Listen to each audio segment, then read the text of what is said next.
भांडण करणारी असो किंवा शांत स्वभावाची असो,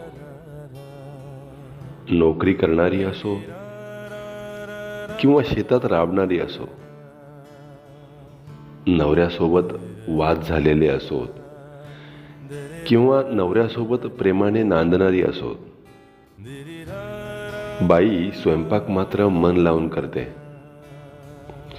ती विसरून जाते मनातला सारा राग, मनातले सारे रुसवे, आणि तिच्यातली अन्नपूर्णा जागी ठेवते. तिला समाधान मिळते घरातल्या लोकांना पोटभर खाऊ घालण्यात.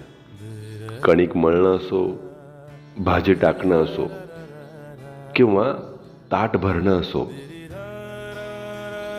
तेवढ्या वेळापुरतं बाई सारं काही विसरून जाते.